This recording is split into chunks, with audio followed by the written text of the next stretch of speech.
কত করে মহাপ্রসাদ? একটা 20 টাকা, তিনটা নেবে 50 টাকা। তিনটে 50, তাহলে তিনটেই দাও। কি করে মায়ের লাগবে, কি করে প্রথমে দাও একটা। ও ব্যাগে নিয়ে নেব। মায়ের জন্য নিলাম মহাপ্রসাদ, এই যে তিনটে 50।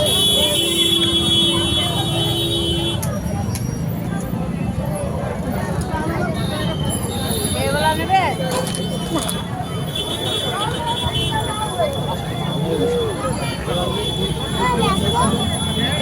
মা বলেছিল মায়ের জন্য একটু মহাপ্রসাদ নিয়ে আসতে, তাই মায়ের জন্য একটু মহাপ্রসাদ নিয়ে নিলাম।